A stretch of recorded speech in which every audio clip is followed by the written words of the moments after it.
Em setembro de 2023, Geise Devitt, psicóloga e mãe de 8 filhos, abriu sua casa em São Paulo para uma entrevista com a revista Veja. Ela falou por horas sobre sua rotina, fé e os desafios de criar uma família numerosa nos dias atuais. Mas o resultado, publicado semanas depois, a deixou chocada. Suas palavras foram editadas para sugerir extremismo religioso, transformando a sua escolha de vida pessoal em uma crítica pública. Eu me senti enganada e ofendida, disse Geise em entrevista a Brasil Paralelo. Em um mundo com cada vez menos filhos, esses casais contrariam a tendência global de declínio populacional. Então, por que as famílias com 4 filhos ou mais são alvos de questionamentos em uma sociedade que preza pelas escolhas individuais? Hoje você vai entender com a Brasil Paralelo qual o impacto das famílias numerosas no Brasil e no mundo. Vamos ver as críticas, a crise de fertilidade global e o embate entre a tradição e a modernidade. Definidas como lares com 4 ou mais filhos, as famílias numerosas estão no centro de um debate em 2025. Ter filhos virou um novo símbolo de status. Reportagens associam essa tendência a figuras como o bilionário Elon Musk, pai de 14 filhos. Para jornalistas, ele exibe sua prole como sinal de influência e poder econômico. Não é incomum a mídia pautar a decisão por ter mais filhos como um retrocesso cultural ou privilégio dos ultra-ricos. Esse rótulo, entretanto, ignora as classes mais populares, que historicamente costumam ter mais filhos. Em primeiro lugar, vale enfatizar que a gente é a primeira geração, assim, de maneira epidêmica, os homens têm medo de ter descendência, né? Então, meu Deus, eu ter descendência, não quero. Não é uma coisa... Nossa, em outros tempos era tudo que o homem almejava. Exatamente. Os filhos lá e tal. Queria. Então isso já é estranho. Outra coisa, na década de 60, dados do IBGE, a média de filhos de uma mulher era 6 filhos. Hoje em dia estava 1,8, 1,7. Última vez que eu vi, está 1,52. Um filho e meio. Então, na década de 60, que já não é a década mais ordenada do planeta Terra, né? Revolução sexual e tal. Filho numeroso era acima de 7. Mas essa não é mais uma realidade nos dias atuais. É fácil constatar que o número de integrantes nas famílias, de um modo em geral, encolheu significativamente. Basta procurar nos álbuns de fotografias antigos ou conversar com pessoas mais velhas para perceber que as famílias tinham cerca de 10 filhos. Com a urbanização e a chegada de métodos contraceptivos como a pílula anticoncepcional, as taxas de natalidade caíram drasticamente. A saúde hormonal da mulher e seus níveis de fertilidade foram alterados. Mas esse hormônio está circulando no corpo inteiro dessa mulher, modulando a função neuronal, função intestinal, o metabolismo dessa mulher como um todo, regulando também o seu comportamento. Enquanto isso, a prole não é mais humana. Cresce a quantidade de famílias que resolveram substituir filhos por animais de estimação. E quando o casal opta por aumentar a família, a quantidade de filhos raramente passa de 1. Se pararmos para pensar, muitas crianças nascidas na atual geração nunca terão tios ou primos, uma vez que todas elas são filhos únicos. Afinal, o que aconteceu para esse cenário mudar tanto assim? Países que saíram do status de subdesenvolvidos e chegaram ao desenvolvimento passaram por um processo semelhante de transição. Tem uma base bem grande de nascimentos que aumenta substancialmente o tamanho da população. Essa população eventualmente entra toda no mercado de trabalho e aumenta a produtividade da economia, enriquecendo o país. Conforme o país fica mais rico, as preferências das pessoas mudam, a qualidade de vida aumenta, mas o custo de vida também aumenta, a estrutura familiar muda e as pessoas vão tendo menos filhos, e menos, e menos, e menos, até que a composição da população mude e o país vá ficando mais velho. E isso é o que a gente chama de transição demográfica. Mulheres que optam por não terem filhos são cada vez mais comuns. A prova disso é que a taxa de fecundidade no Brasil caiu para 1,55 filho por mulher, a menor da história, segundo dados do último censo. As principais justificativas são da ordem financeira e as incertezas com o mundo e o futuro. Diante deste cenário, a taxa de fecundidade do Brasil se aproxima de um patamar similar ao de países europeus, nos quais o envelhecimento populacional desafia sistemas previdenciários e de saúde. A queda da natalidade é uma crise global que afeta economias e identidades culturais. Na Coreia do Sul, as taxas de natalidade chegaram a números alarmantes. Escolas estão sendo fechadas por falta de alunos. A média atual fica abaixo do que é considerado o nível de reposição da população, que é de 2,1. Isso significa que, se esses países não mantiverem uma taxa de 2 filhos por casal, a população irá envelhecer e diminuir até desaparecer completamente caso nada seja feito. A projeção é de que o crescimento da população brasileira deve se estagnar em 2041, com um pico de cerca de 230 milhões de habitantes e então entrar em declínio. Em 2070, o país deve ter cerca de 199 milhões de pessoas, número inferior ao atual, e apenas 1,5 milhão de nascimentos ao ano.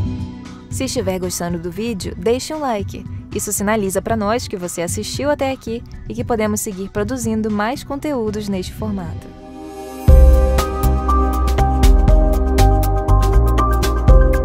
Um movimento crescente observado dentro de algumas famílias tem desafiado a tendência de queda na fertilidade. São famílias, em sua maioria cristãs, tanto evangélicas quanto católicas, com um número de filhos muito acima da média brasileira, que remontam ao quantitativo de gerações passadas.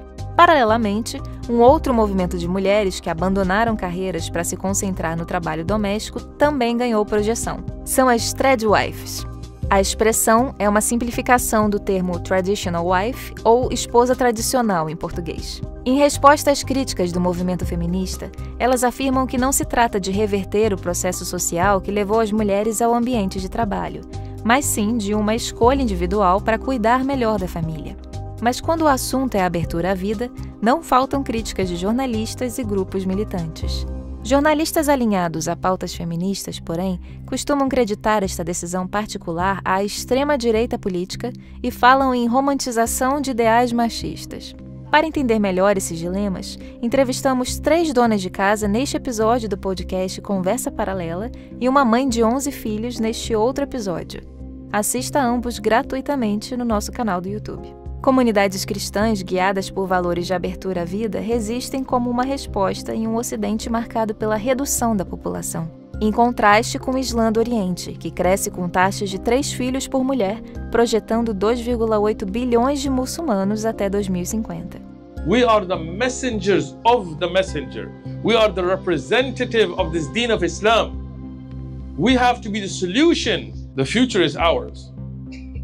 Every ideal nightmare of a Muslim Europe will come true. They can be as mad as they want. I don't care. America will be a Muslim country. Russia will be a Muslim country. Islam will enter every house. A islamização do Ocidente, impulsionada pelas migrações e taxas de natalidade mais elevadas em comunidades muçulmanas, tem aumentado a crise de identidade nacional nos países europeus. Esse cenário se estende para o resto do mundo e chega também na América. By 2060, Muslims will be the biggest religious group the world over. What are you going to do then? Actually, go post Sharia even then? We have families, we are making babies. You are not. Our population is going down the slump. One day we can have a Muslim majority nation here in Canada. Right in your face.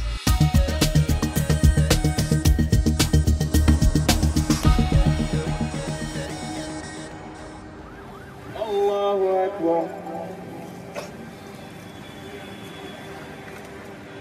Allahu Akbar.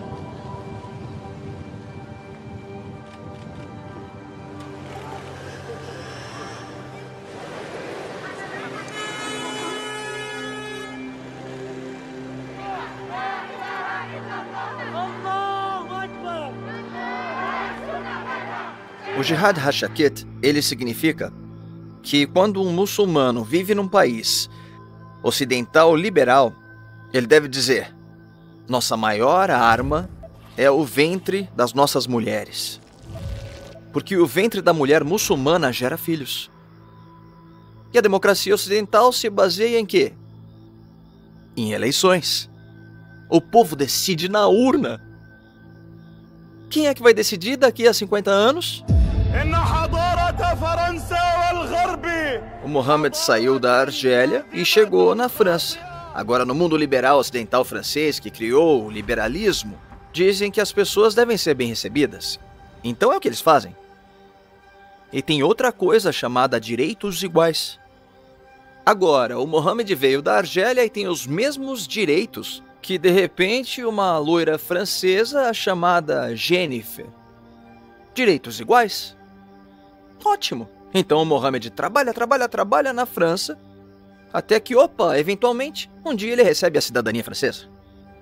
Aí o Mohammed liga para outro Mohammed na Argélia e ele fala: tem muita gente idiota lá na França. Eu tenho os mesmos direitos da Jennifer. Aí o Mohammed traz outro Mohammed. E mais um. E aí mais um. E aí esses idiotas liberais abraçam todos eles. Agora tem 9 milhões deles por lá. Daqui a 50 anos a França não existe mais. Para explorar as raízes desse movimento de conquista do Ocidente e o papel da religião na geopolítica global, entrevistamos Eliyahu Yossian em nosso documentário original From the River to the Sea. O ex-agente de Israel revela bastidores exclusivos do Irã e do Oriente Médio. Nessa entrevista, Yossian traz uma perspectiva única sobre o papel do Irã nos conflitos do Oriente Médio, as manipulações ideológicas e os interesses religiosos por trás desses movimentos. Liberamos a entrevista para você que chegou até aqui.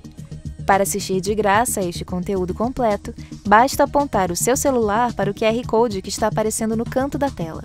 O que está por trás da islamização do Ocidente? Descubra agora assistindo a entrevista com Eliyahu Yossian, ex-membro da inteligência militar israelense.